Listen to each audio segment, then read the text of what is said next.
مرحبا ماہ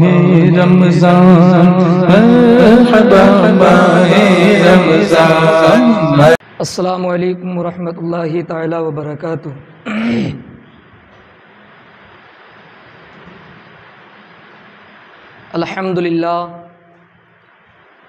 الحمدللہ رب العالمین، وکفا وسلام علی عبادہ الذین اصطفیٰ، اما بعد فاعوذ باللہ من الشیطان الرجیم، بسم اللہ الرحمن الرحیم۔ یا ایہا الذین آمنوا کتب علیکم الصیام کما کتب علی الذین من قبلکم لعلکم تتقون۔ آمنت باللہ صدق اللہ العظیم وصدق رسولہ النبی الامین المتین المبین الکریم، ونحن علی ذلک لمن الشاہدین والشاکرین، والحمد للہ رب العالمین۔ کسی شاعر نے لکھا تھا کہ بے زبانوں کو جب وہ زبان دیتا ہے، بے زبانوں کو جب وہ زبان دیتا ہے تو پڑھنے کو پھر قرآن دیتا ہے، تو پڑھنے کو پھر قرآن دیتا ہے، اور جب بخشنے پر آئے وہ اپنے بندے کو، جب بخشنے پر آئے وہ اپنے بندے کو تو تحفے میں ماہ رمضان دیتا ہے، تو تحفے میں ماہ رمضان دیتا ہے۔ آئیے میرے پیارے آقا علیہ الصلوۃ والسلام کے پیارے دیوانوں، میں نے اللہ کے قرآن کی جس آیت کریمہ کو تلاوت کرنے کا شرف حاصل کیا، اس کا ترجمہ بیان کرنے سے قبل نہیں بلکہ دو جہاں کے آفتاب، مدینے کے تاجدار، شہنشاہ ذی وقار، ہم غریبوں کے غم گسار، بے کسوں کے کس، بے بسوں کے بس، ٹوٹے دلوں کے سہارے، آمینہ کا دولارا، عبداللہ کا لخت جگر، احمد مصطفیٰ محمد مصطفیٰ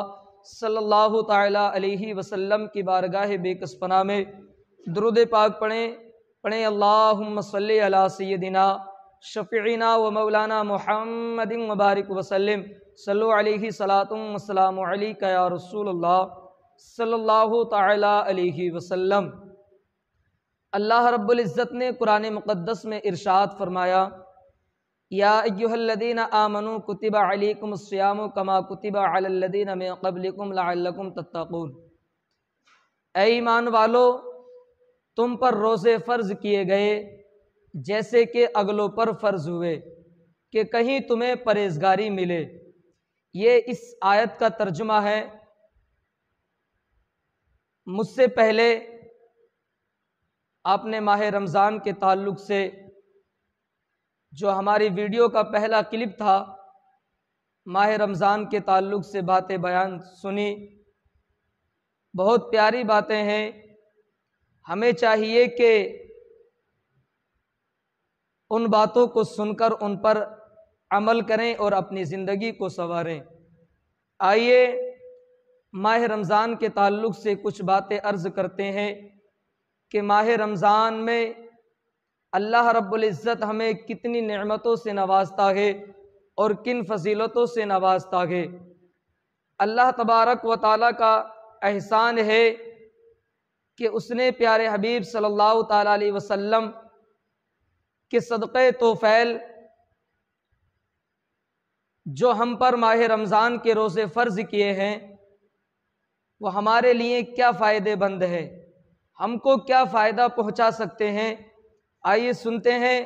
اور ان باتوں پر عمل کرنے کی انشاءاللہ کوشش بھی کریں گے۔ حدیث پاک کا مفہوم ہے، حضرت ابو ہریرہ رضی اللہ تعالیٰ عنہ سے روایت ہے کہ رسول اکرم صلی اللہ تعالیٰ علیہ وسلم نے ارشاد فرمایا کہ جو شخص ایمان کے ساتھ ثواب کی امید سے روزہ رکھے گا تو اس کے اگلے گناہ بخش دیے جائیں گے، اور جو ایمان کے ساتھ ثواب کی نیت سے رمضان کی راتوں میں قیام یعنی تراویح پڑھے گا، خدا کی عبادت کرے گا، خدا کی پابندی کرے گا، خدا نے جو عبادتیں ہمارے اوپر فرض کی ہیں ان عبادتوں کو اگر وہ کرتا رہے گا تو اللہ رب العزت اس کے اگلے گناہوں کو بخش دے گا، اور جو ایمان کے ساتھ ثواب کی نیت سے شب قدر میں قیام کرے گا، اللہ رب العزت اس کے اگلے گناہوں کو بخش دے گا۔ میرے پیارے آقا علیہ الصلوۃ والسلام کے پیارے دیوانوں، ذرا سوچئے کہ اللہ رب العزت نے صرف ہمیں روزہ رکھنے کا حکم دیا، اگر ہم ساری نعمتوں کو خدا کی چھوڑنے کے بعد اگر اللہ کی اس فرض عبادت کو اگر ہم اپنی زندگی میں اپنائیں گے، روزے کو رکھیں گے، تو اللہ رب العزت کتنا بڑا کریم ہے کہ وہ اپنے بندے کے جو اگلے گناہ وہ کرنے والا ہے ان گناہوں کو معاف فرما دیا کرتا ہے رمضان کی برکت سے۔ تو میرے پیارے آقا علیہ الصلوۃ والسلام کے پیارے دیوانوں، پورا وجود گناہوں سے داغ و دھپوں سے آلودہ ہے ہمارا۔ ہم دن بھر میں پتہ نہیں کون کون سے گناہ کرتے ہیں، گناہوں میں مبتلا رہتے ہیں، کہیں موبائل کے ذریعے گناہ کرتے ہیں، کہیں ہم جھوٹ بول کر گناہ کرتے ہیں، مگر اللہ کا احسان ہے کہ ہم نے اپنی زندگی میں گناہ کر لیے تو اللہ رب العزت کو معلوم ہے کہ میرا بندہ گناہ گار ہے، میرا بندہ بہت سارے گناہ کر چکا ہے، تو اللہ رب العزت نے ہمیں ماہ رمضان جیسا مہینہ عطا فرمایا، اور اس مہینے کے اندر ایک رات اللہ رب العزت نے ایسی عطا فرمائی ہم کو کہ اس رات میں اگر بندہ خلوص کے ساتھ اگر خدا کی عبادت کر لے تو اللہ رب العزت اپنے بندے کے پوری زندگی کے گناہوں کو معاف فرما دیا کرتا ہے۔ میرے پیارے آقا علیہ الصلوۃ والسلام کے پیارے دیوانوں، روزہ ہم سب کو پاک کرنے کے لیے آتا ہے، روزہ ہمارے دلوں کو پاک کرنے کے لیے آتا ہے، روزہ ہماری زبانوں کو پاک کرنے کے لیے آتا ہے، اور اسی طرح گناہوں سے پاک کرتا ہے کہ گناہ کا نام و نشان بھی نہیں رہتا ہے۔ ہمیں یعنی کہ رمضان رکھنے سے اللہ رب العزت ہمارے گناہوں کو معاف فرماتا ہے، اور اس طریقے سے پاک فرماتا ہے کہ ہمارے پلے کے اندر، ہمارے جسم کے اندر، ہمارے جو دامن ہے اس میں کوئی گناہ باقی نہیں رہتا۔ اللہ رب العزت کا احسان ہے کہ ایک ماہ کے روزوں سے اور تراویح و عبادات کے سبب ہمارے اگلے گناہوں کو بخش دیتا ہے۔ لہٰذا ہمیں چاہیے کہ ہم اخلاص کے ساتھ اللہ رب العزت کی عبادت کریں اور اس کی بارگاہ میں اپنے گناہوں سے معافی طلب کریں۔ آئیے اور سنتے ہیں کہ ماہ رمضان کی فضیلتیں کیا ہے، روزہ رکھنے سے ہم کو کیا ملتا ہے۔ میرے پیارے آقا علیہ الصلوۃ والسلام کی حدیث پاک حضرت عبداللہ ابن عباس رضی اللہ تعالی عنہما سے روایت ہے کہ حضور اکرم صلی اللہ تعالی علیہ وسلم کا فرمان عالی شان ہے کہ قیامت کے دن روزہ داروں کے لیے سونے کا ایک دسترخوان رکھا جائے گا۔ یہ عام آدمی کا فرمان نہیں،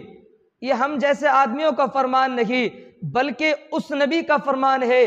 جس نبی نے اگر کسی جہنمی کو اگر جنتی کہہ دیا تو وہ جنتی بن جاتا ہے، اس نبی کا فرمان ہے۔ میرے نبی بیان فرماتے ہیں کہ قیامت کے دن روزہ داروں کے لیے سونے کا ایک دسترخوان رکھا جائے گا جس میں مچھلی ہوگی، روزہ دار اس دسترخوان سے کھاتے ہوں گے اور دوسرے لوگ ان کو دیکھتے ہوں گے۔ کون لوگ دیکھتے ہوں گے ان کو؟ جو دنیا میں رہ کر ان کو پتا ہے کہ میرے اوپر روزے فرض ہے، ان کو پتا ہے کہ میرے اوپر نماز فرض ہے، ان کو پتا ہے کہ خدا نے جو عبادتیں میرے اوپر فرض کی ہیں مگر ان عبادتوں کے قریب بھی نہیں جاتا ہے، اس کو پتا ہی نہیں ہے عبادت کیا ہے، وہ ان دسترخوانوں پہ جب روزہ دار مچھلی کھاتے ہوئے ہوں گے سونے کے دسترخوان پر، وہ لوگ ان کو دیکھتے ہوں گے۔ اے میرے پیارے آقا علیہ الصلوۃ والسلام کے پیارے دیوانوں، اپنے مقدر پر ناز کرو۔ ہم نے خدا کی رضا کے لیے کچھ گھنٹے بھوکے رہ کر اگر خدا کی رضا کے لیے ہم نے اپنی زندگی کو اگر کاٹ لیا ہے تو رب تبارک و تعالی ہمارے اس بھوکے رہنے کو ضائع نہ فرمائے گا بلکہ جنت میں ایک سونے کا دسترخوان بھی عطا فرمائے گا۔ میرے پیارے آقا علیہ الصلوۃ والسلام کے پیارے دیوانوں، ہمیں روزہ رکھیں اور اللہ رب العزت کی عبادت کریں، کیونکہ اللہ رب العزت کی عبادت کرنے والا انسان یہیں بھی کامیاب رہے گا اور مرنے کے بعد قبر میں بھی کامیاب رہے گا، اور جب قبروں سے اٹھے گا میدان محشر میں جائے گا۔ آپ روزہ رکھ کے خدا کی عبادت کر کے اس دنیا سے جب گئے، جب میدان محشر میں جائیں گے تو آپ کی شان الگ ہوگی، اور تم اگر اس دنیا میں اگر گناہ کر کے گئے ہیں، خدا کو ناراض کر کے گئے ہیں، تو آپ بہتر جانتے ہیں کہ اللہ رب العزت نے جنت جنتیوں کے لیے جنت بھی بنائی ہے اور جہنمیوں کے لیے جہنم بھی بنائی ہے۔ جہنم میں جو خدا کی نافرمانی کرتا ہے بڑا کٹنگ اللہ رب العزت اس کو عذاب دیتا ہے۔ ایک حدیث پاک کے اندر آتا ہے کہ جو شخص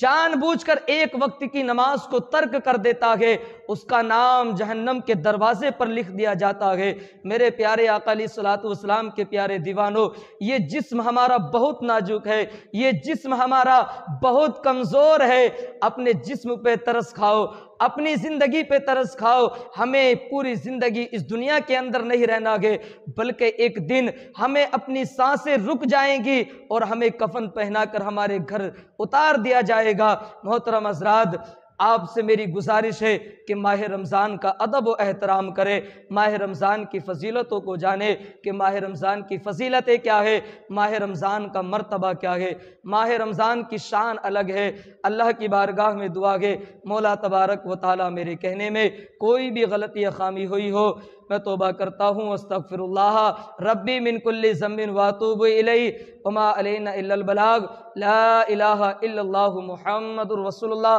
صلی اللہ تعالی علیہ وسلم۔ السلام علیکم ورحمۃ اللہ۔ سنی دعوت اسلامی کی دعوت عرش و عام کرے۔